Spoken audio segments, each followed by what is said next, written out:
Che cosa significano frasi come queste? Ne ha fatta una delle sue, non ci sono i miei, ci ha messo del suo. Benvenuti o bentornati, sono Raf.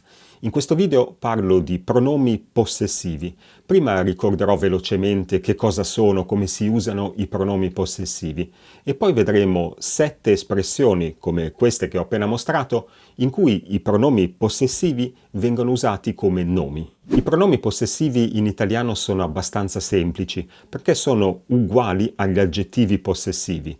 Questa è la tabella degli aggettivi possessivi e questa invece è la tabella dei pronomi possessivi. Come si vede non ci sono differenze. L'unica cosa importante da ricordare è che con i pronomi possessivi si usa sempre l'articolo. Sappiamo che con gli aggettivi possessivi l'articolo si usa quasi sempre, perché non si usa coi nomi di parentela. Quindi diciamo il mio gatto, la mia casa, ma mio fratello, mia zia, mia sorella, senza articolo. Con i pronomi possessivi invece l'articolo si usa sempre, anche quando si riferiscono a parenti. E quindi diciamo per esempio, non riferito a un parente, la mia casa è più piccola della tua, e diciamo anche mia zia è più giovane della tua. Quindi mettiamo l'articolo in tutti e due i casi. E l'articolo ovviamente a volte sarà unito a una preposizione come in questi due esempi. Basta, sulla teoria dei pronomi possessivi non voglio dire altro. Ci sarebbe anche il pronome proprio, ma ne ho già parlato in un altro video e in questo video non ci interessa, perché voglio passare invece a queste 7 espressioni in cui i pronomi possessivi vengono usati come nomi e quindi non si riferiscono a qualcosa che è già stato nominato prima. I miei significa i miei genitori. In una famosa canzone degli anni 90 Max Pezzali cantava "Vieni su da me che non ci sono i miei", che significa appunto non ci sono i miei genitori. Vieni su da me significa vieni a casa mia. Si dice su perché probabilmente abita in un appartamento e quindi sta a un piano alto. Poi verso la fine del video dirò qualcos'altro su questo da me. I miei significa quindi i miei genitori, senza bisogno di nominarli prima. E posso dire i miei, i tuoi, i suoi e così via. E si usa in espressioni come questo fine settimana vado dai miei in campagna, o di dove sono i tuoi, o i miei sono usciti. E si può usare tranquillamente in qualsiasi situazione. Passiamo alla seconda espressione. Anna ne ha fatta una delle sue. Ha cambiato vita senza dire niente a nessuno. In questo caso si usa il plurale femminile, sue.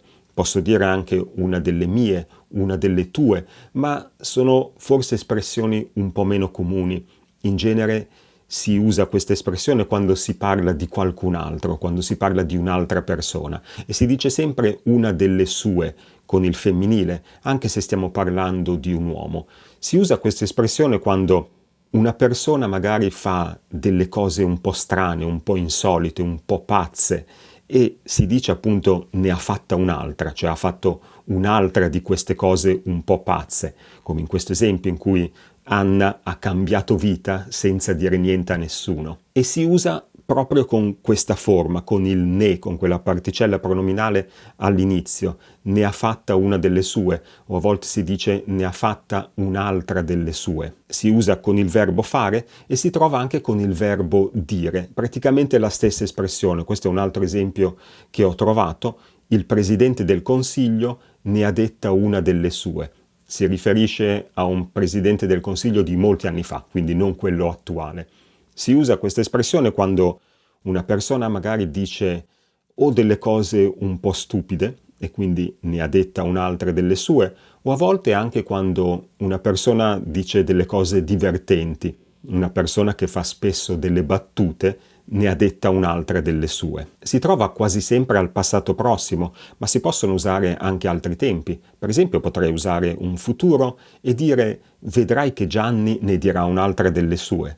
Se mi aspetto che Gianni dica una delle sue solite cose divertenti o un po' pazze. Una persona che sta sulle sue è una persona riservata, una persona che non dà molta confidenza alle altre persone. Anche in questo caso si usa il plurale femminile, sta sulle sue, sia che stiamo parlando di un uomo, sia che stiamo parlando di una donna. A volte si può aggiungere molto. Posso chiedere: ti è simpatico Gianni? Ma non so, è uno che sta molto sulle sue. Questo è il titolo di un film di tanti anni fa con Walter Chiari. L'espressione "arrivano i nostri" oggi si usa soprattutto in modo scherzoso per dire arrivano rinforzi, qualcuno che sta dalla nostra parte, qualcuno che ci aiuterà. Quindi dicendo arrivano i nostri è come se dicessimo arrivano i nostri compagni, i nostri amici, i nostri alleati. E simile a questa espressione c'è anche l'espressione sei dei nostri. Per esempio, se siamo al lavoro, alla fine della giornata di lavoro, e ci stiamo organizzando per uscire tutti insieme, io posso chiedere a un collega sei dei nostri? Che significa vieni anche tu con noi. Dite la vostra significa dite la vostra idea, esprimete la vostra opinione. Si usa questo femminile singolare, la vostra, e si può usare naturalmente con altre persone. Ho detto la mia, puoi dire la tua, ha detto la sua e così via. Si legge a volte magari nei siti web come i blog, oppure si sente alla radio, alla televisione quando invitano gli spettatori a esprimere la loro opinione scrivendo o telefonando. Potrei usarlo, per esempio, alla fine di un video, potrei dire fatemi sapere cosa ne pensate, dite la vostra nei commenti qui sotto. E poi si legge questa espressione a volte alla fine di una favola, alla fine di una fiaba. C'è questo proverbio che dice stretta la foglia, larga la via, dite la vostra che ho detto la mia. Prima di passare alle ultime due espressioni della mia lista, voglio nominare due casi in cui invece in italiano non si usano i pronomi possessivi. E li nomino perché invece si usano in altre lingue. Il primo caso in particolare si riferisce all'inglese e il secondo allo spagnolo. Per il primo caso, vi ricordate la canzone di Max Pezzali di cui ho parlato all'inizio, quel verso? Vieni su da me che non ci sono i miei, da me, a casa mia. In inglese si può indicare casa mia con un pronome possessivo. In italiano no, si dice appunto da me, oppure posso dire da te, da lui, da lei e così via. Ma non si usa in questo caso il pronome possessivo per indicare la propria casa. Il secondo caso invece riguarda lo spagnolo.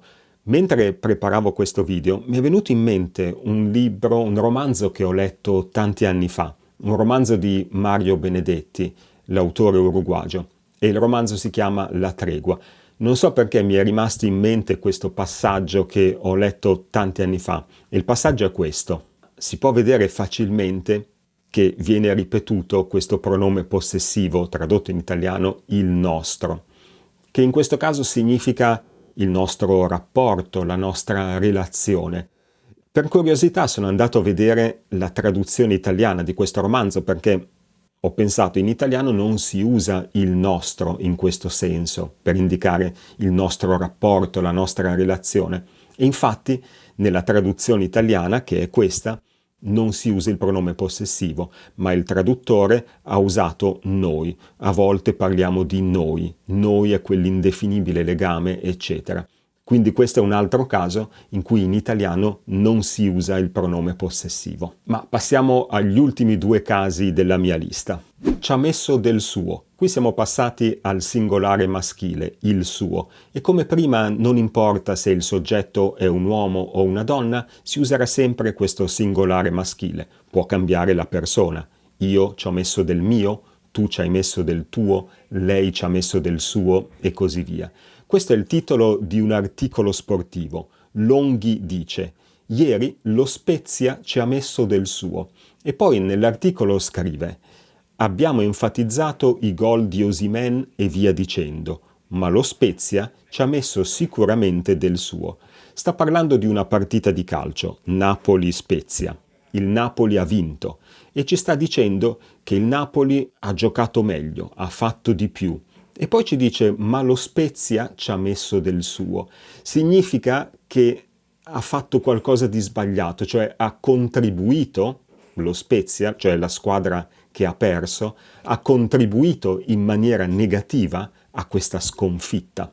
Quindi non è solo merito del Napoli, ma è anche demerito dello Spezia in questo caso.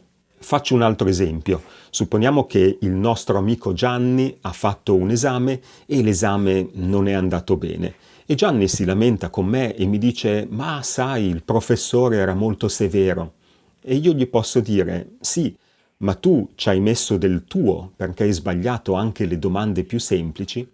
Quindi significa hai contribuito in maniera negativa a un risultato negativo. Quindi in un certo senso è come dire un po' è anche colpa tua. E l'ultima espressione della mia lista è quando facciamo un brindisi, quando diciamo alla tua o alla nostra, cioè brindiamo alla nostra salute.